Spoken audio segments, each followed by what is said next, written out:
2026, objectif 10 000 euros. Si toi aussi tu as cet objectif, reste connecté. Nous allons le faire ensemble. 10 000 euros, je l'ai divisé par 12. Je me suis rendu compte que c'était 833,33333. Cette somme-là, moi, je peux pas la mettre chaque mois. Donc, j'ai regardé un cran en dessous et encore en dessous et j'ai observé surtout ce que j'ai fait l'année dernière. L'année dernière, on est en 2025 toujours, mais en 2025, j'ai pu économiser 700 euros par mois en le mettant en fait dans les 3 livrets et en l'ajoutant également dans mes 2 investissements, donc PEA et assurance vie. Et parfois, j'avais aussi ces enveloppes qui se rajoutaient. Donc, je sais que j'ai cet effort de 700 qui est très à l'aise et par la suite, je peux rajouter d'autres éléments. Donc, 700, c'est la somme que je vais mettre pour atteindre l'objectif des 10 000 euros en un an. Ce que je vous invite à faire, c'est faire la même chose. Quelle somme vous pouvez allouer pour cet objectif-là? Vous allez me dire, mais 700 euros par mois, en 12 mois, on n'arrive pas aux 10 000. Oui, certes. Mais je sais que durant cette année, je vais avoir des primes. Je vais avoir une prime. Déjà, cette prime suffira amplement à compenser le fait que je ne mette pas 833 euros par mois. Grâce à cette prime, j'atteindrai les 10 000. Donc, si vous aussi, vous avez un emploi qui vous permet d'avoir une prime à un moment donné de l'année, vous le savez que vous allez l'avoir, vous pouvez partir sur cet objectif-là. Après, si la 833 pour vous, ça vous convient et vous pouvez le faire, allez-y. Cependant, si vous n'avez pas cette somme et que vous avez d'autres possibilités à côté, vous savez que vous avez d'autres entrées d'argent, ou si peut-être vous ne savez pas encore quelle entrée d'argent vous allez avoir, partez du principe que vous allez y arriver, vous allez trouver des solutions pour atteindre cet objectif. Mon objectif de 10 000 euros, c'est simplement parce que j'ai envie de remplir mon LEP, donc mon livret d'épargne populaire qui a un plafond de 10 000. Pour moi, c'est sécurisant en fait. Il faut que je remplisse ce livret-là pour me sentir sécurisée par rapport à mes épargnes et par rapport à mon avenir et ensuite penser à mes projets et à mes vacances, à mes loisirs par la suite et investir. Donc la première étape, comme moi j'ai cette envie d'investir par la suite dans le marché de la bourse, il faut que je sécurise, il faut que je me constitue une épargne sécurisante et garantie dans mon livret d'épargne populaire qui a ce plafond à 10 000 euros. Si vous avez d'autres objectifs, c'est un objectif peut-être de voyager, un objectif peut-être pour un projet professionnel, pour vous lancer en tant qu'entrepreneur, peu importe votre objectif, ayez cela en tête lorsque vous constituez justement votre épargne afin d'atteindre ces 10 000 euros. Si vous savez que vous ne pouvez pas vous permettre d'économiser autant chaque mois, partez sur un objectif de 5 000 euros, de 3 000 euros, de 2 000 euros ou même de 1 000 euros. Chacun fait avec sa poche, chacun fait avec ce qu'il a comme possibilité. Donc, aucun jugement là-dessus. Si vous avez la possibilité d'aller sur 10 000, allez-y, faites les efforts pour. Si votre salaire ne vous permet pas d'aller jusque-là, ne le faites pas, ne vous mettez pas dans des situations où ça va être compliqué par la suite. Ce que je vais mettre en place pour atteindre cet objectif et ce que j'ai déjà mis en place l'année 2025, je vais vous le découler en 10 astuces que j'utilise au quotidien pour épargner donc depuis 2025 et aujourd'hui pour perfectionner cette épargne. Je vais vous expliquer. Première chose que je fais depuis que j'apprends à épargner, c'est regarder mon compte en banque. Je regarde ce qui se passe. Tous les jours, je me connecte sur l'application et je regarde. J'avais une mauvaise habitude avant, lorsque je ne savais pas épargner, lorsque je ne budgétisais pas, c'est que j'avais cette technique de l'autruche. C'est-à-dire que vous dépensez, vous êtes dehors, vous faites la fête, là, vous bip, bip, bip avec la carte bancaire et finalement, vous savez même pas où vous en êtes. C'est juste que la carte va vous dire à un moment donné, paiement refusé. C'est à ce moment-là que vous vous rendez compte que vous avez dépassé les limites Parfois, vous êtes même arrivé dans le découvert déjà autorisé à moins 50, moins 100, moins de 200 € parce qu'il n'y avait pas de limite. Il n'y avait aucun regard. Arrêtons cette politique de l'autruche. Regardez votre compte en banque. Regardez votre compte en banque tous les jours. Regardez ce qui se passe. Regardez ce qui se passe. Voilà ma première astuce. Deuxième astuce, c'est analyser les dépenses que vous avez déjà faites pour vous rendre compte de comment est-ce que vous dépensez.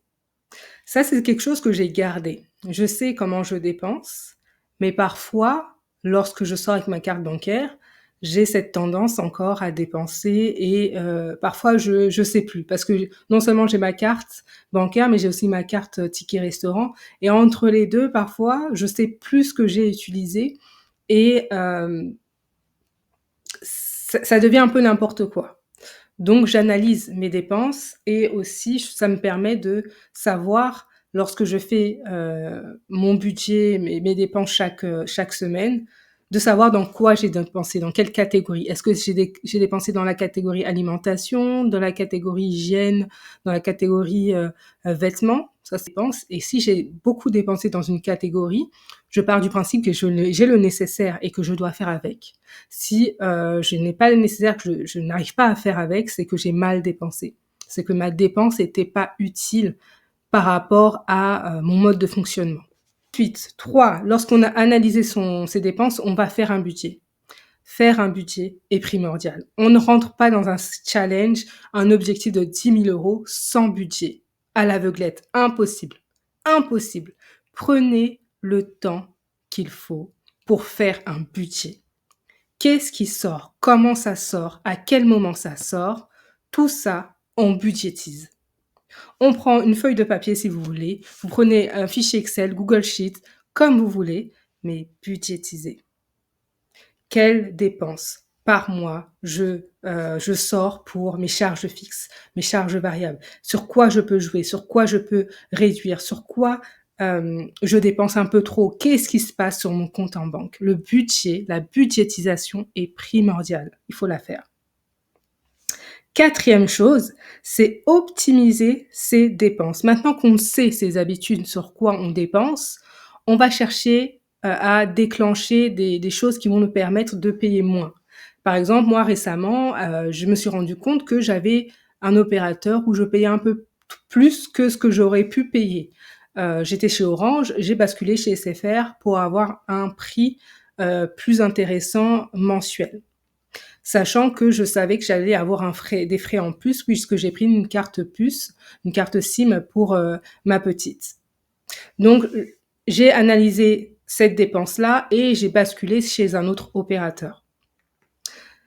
Autre exemple, j'ai souscrit à un abonnement que j'avais fait en ligne sur YouTube, par exemple, et finalement, quelque chose que je n'utilisais pas, donc je me suis désabonnée tout simplement.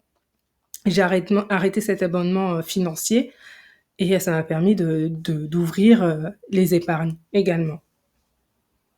5e chose, il faut faire le point sur ses charges fixes, abonnement, assurance. Est-ce que je peux mieux faire? Surveiller son compte. Donc pareil, là, on fait une vraie fixation sur chaque catégorie.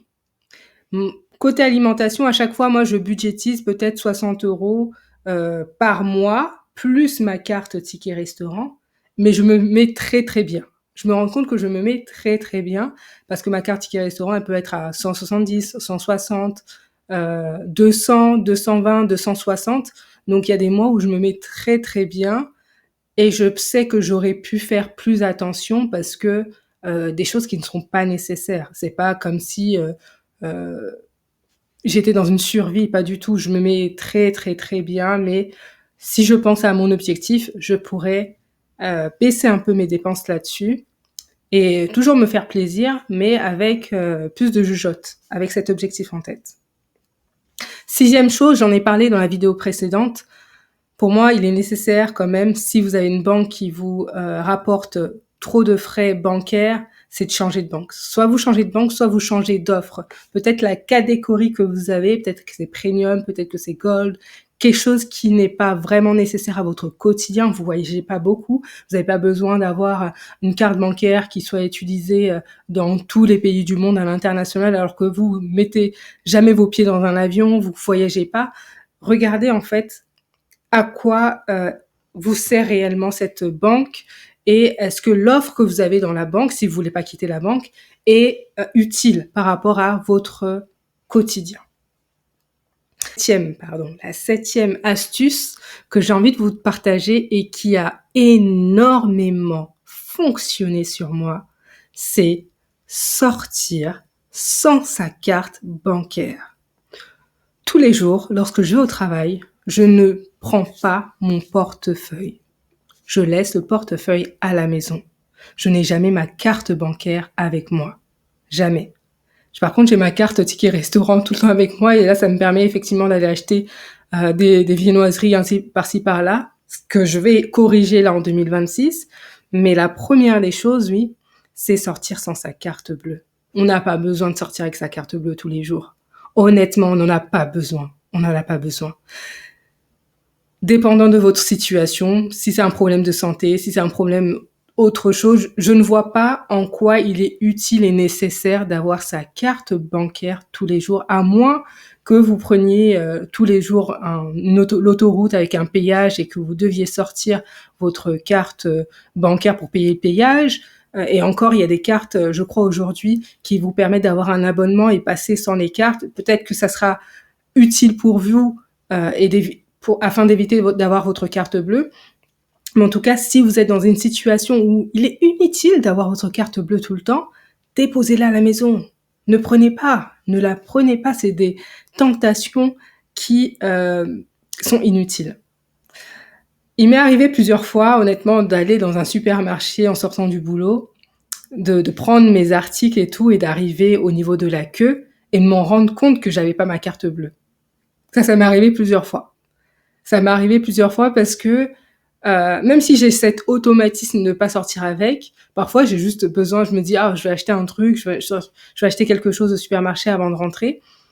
Et quand je me rends compte que j'ai pas ma carte bleue, je dépose les articles et puis je rentre. Et puis en rentrant, je me rends compte que je peux faire avec ce qu'il y a déjà à la maison.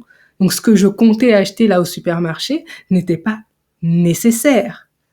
Donc ça m'a permis en tout cas d'éviter d'avoir des achats impulsifs, de ne pas avoir ma carte bleue, ça m'a évité ça. Maintenant, j'ai envie de faire un step en plus, un niveau en plus, c'est le fait de ne pas avoir ma carte ticket restaurant parce que je sais que ça aussi, c'est beaucoup de tentation et ça me fait dépenser vraiment rapidement en fait l'argent que j'ai sur ma carte ticket restaurant. Ensuite, huitième astuce, c'est manger maison. Quand je vais au boulot, j'ai toujours ma gamelle. Je fais en sorte de manger maison au maximum. Manger la nourriture qui a été cuisinée à la maison. Vous savez, moi, côté alimentation, c'est la tentation la plus forte chez moi, donc j'ai tendance aussi à beaucoup acheter à l'extérieur. C'est vrai, en plus avec sa facilité de carte ticket restaurant qui n'est pas pour moi trop monétaire, c'est vraiment lié à l'alimentation et parfois je ne vois pas à quel point je dépense à l'extérieur alors que j'aurais pu faire mes courses. Il est encore possible d'acheter des fruits et des légumes avec sa carte ticket resto, donc je dois en profiter. Et donc je sais que cette année 2026, je vais encore plus cuisiner maison et je vais trouver une astuce pour être moins fatiguée parce que pour moi, là, c'était tous les jours je cuisinais. Peut-être que je vais cuisiner pour les 2-3 premiers jours ou les 3-4 premiers jours, je sais pas, au bout de la semaine. Il faut que je trouve une solution, en tout cas, pour éviter cette fatigue qui fait que chaque soir, je viens à la maison, je dois cuisiner, je dois penser à cuisiner ou à ramener peut-être les ingrédients qui me manquent par rapport à la recette, au plat que j'ai décidé de faire aujourd'hui. Et donc la 9e, c'est à peu près je vais combiner les deux en fait. Je dirais c'est de faire des menus. Donc bien sûr, quand on cuisine maison, lorsqu'on a un enfant à charge en plus, c'est de faire un menu pour la semaine. Ça permet d'éviter en fait d'avoir cette charge mentale à réfléchir à qu'est-ce que je vais cuisiner, qu'est-ce que je vais faire, qu'est-ce que je vais acheter. C'est je fais un menu dans la semaine, je fais ma liste, je vais faire mes courses en fonction du menu et de la liste que j'ai faite. J'arrive à la maison, j'écris mon menu là sur un papier, je l'aimante sur le frigo, comme ça au moins il n'y a plus cette charge mentale de qu'est-ce que je vais cuisiner encore ce soir. Ça c'est aussi une astuce qui m'a beaucoup aidée dans l'année 2025 et je pense que je vais continuer l'année 2026, je vais perfectionner ça pour la rendre encore plus agréable et plus en adéquation avec ce que j'aime manger aussi. La 9e astuce que je vais vous partager, c'est faire le tri dans ces placards alimentaires, vestimentaires, produits. Je pense qu'il faut faire le tri sur ce qu'on a. Parfois, il m'est arrivé, par exemple, il y a une semaine où je me suis rendu compte que j'ai un peu trop dépensé avec ma carte Ticket Resto, il restait pas grand-chose. Je me suis dit que j'allais faire avec ce que j'avais dans les placards. Aujourd'hui, il y a ChatGPT, tu peux lui renseigner, voici ce que j'ai dans les placards, fais-moi un menu pour la semaine, il te le fait. Bon, franchement, c'est pas terrible parfois, donc il y a des remaniements, parfois je dois rajouter peut-être un petit élément pour faire une sauce, mais ça peut aider, franchement ça peut aider. Et vous savez, en plus, si vous avez un enfant à charge, des enfants à charge, les enfants, ils acceptent pas toutes les nourritures, donc c'est un peu compliqué. C'est un peu compliqué de leur faire accepter des choses qu'ils n'aiment pas, des légumes, des choses qu'ils n'ont pas l'habitude de manger. Et ChatGPT, parfois, il te donne des recettes très, très basiques, pas très appétissants. Donc, il faut avoir quand même cette créativité qui fait que tu vas finalement essayer de bidouiller quelque chose qui va être agréable et bon. Dans les placards, le tri au niveau des vêtements pour éviter de racheter des vêtements que vous avez déjà, pour se rendre compte en fait qu'il y a plein de choses qu'on ne porte pas et qu'on peut porter, les associer avec d'autres éléments. C'est important, c'est intéressant. Au niveau des produits, que ce soit cosmétiques, des produits, que ce soit au niveau de la cosmétique, les soins, c'est intéressant aussi d'éviter d'en racheter et voir ce qu'on a déjà pour les vider. Vider ce que vous avez déjà avant d'en racheter. Moi, je sais que j'ai quand même pas mal de produits, des produits de soins. Donc, pendant cette année 2026, je pense que je vais pas être dans l'achat de ces produits de soins pour la peau. Cependant, pour les cheveux, je sais que c'est autre chose parce que j'ai une routine qui fait que chaque semaine, je fais des soins. Et donc, effectivement, le pot que j'essaye de l'utiliser tout le mois en faisant des recettes avec des produits alimentaires ou en ajoutant d'autres éléments, des huiles qui me permettent de garder le pot de masque et ce pot de masque va également me servir pour être une crème hydratante quand je vais l'associer avec des huiles ou d'autres éléments comme l'aloe vera. Donc j'essaye de trouver des astuces pour avoir des produits cosmétiques qui puissent durer dans le temps, que je n'ai pas à en racheter tout le temps. Donc, ça peut être une astuce également pour vous si vous êtes dans le même cas, arriver à atteindre cet objectif. Si vous avez également des astuces à me partager, n'hésitez pas. Si moi, je trouve des astuces également durant cette année 2026, si je peux vous motiver également à garder le cap durant cette année 2026, chaque semaine, je vais poster une vidéo, déconnectée. Je vais également partager des posts pour que nous restions motivés. Une année, ça passe très, très vite. Il y a énormément de choses qui peuvent se passer en une année, mais ça passe super vite. Donc, le truc, c'est vraiment restons focus. Nous avons un objectif. C'est pas facile. Rien n'est facile, mais on va y arriver tous ensemble. N'oublie pas de liker, commenter, partager.